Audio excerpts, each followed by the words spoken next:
Hello, this is Christy. Here's another small feature from Riverside added this week. It's about uploading your exported files to Google Drive. This was a feature requested by a lot of people, and it's now quite easy to do this. So if you go inside your studio, I have a recordings project in here with the files already recorded. One note though, this is not for uploading your original recordings to Google Drive. I'm guessing that's going to be a feature that's coming soon, but this is for just exports. So I have this project where I have made some edits and I've done some exports. So whether you are uploading some exported full episode file or maybe social media clips, maybe you upload them to Google Drive because you want to upload them then to social media platforms from there, maybe from your phone, maybe using some Zapier automations, whatever you're doing to get the files into Google Drive, this is how you do it. You go to the export you want to send to Google Drive, and you go and click Share here next to it. Click on Share.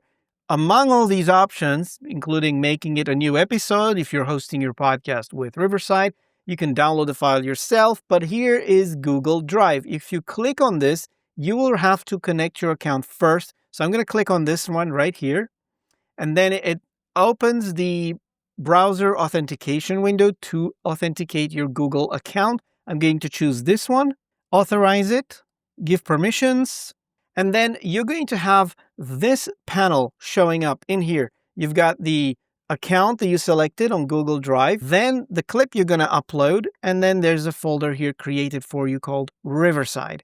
So you can even change the file name in here that ends up in your Google Drive. And this is the folder it's going to be placed in. So let's click Save.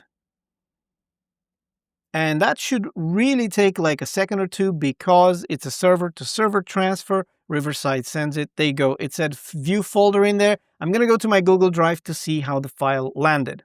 Here I am in my Google Drive. And sure enough, if I go to my drive, there is a folder called Riverside. I'll go inside of it.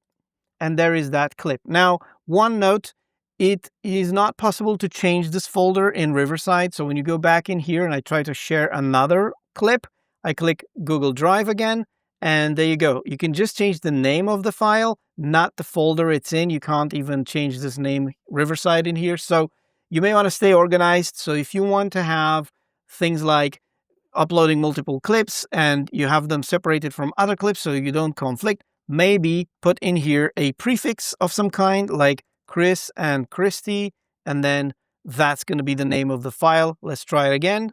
There you go. You can even click this folder here, this link to view folder, and it opens it right there. And you see the name that I provided ends up in Google Drive. So, it's a bit rough now. I'm guessing it's going to improve soon, which means you're going to be able to better organize things. And one feature I would love to see is being able to bulk upload files, exports, and even the original recorded files, which is always a time-consuming for me if I need to download them and archive them. The original files, the recordings, which tend to be quite big files. I wish this would also be possible to send them on to a Google Drive and have a subfolder maybe with the name of the project and then put the recordings in there. That would be nice. But anyway, thank you for watching. And if you have any questions, put them down in the comments and, stay tuned and subscribe for more updates from Riverside coming soon.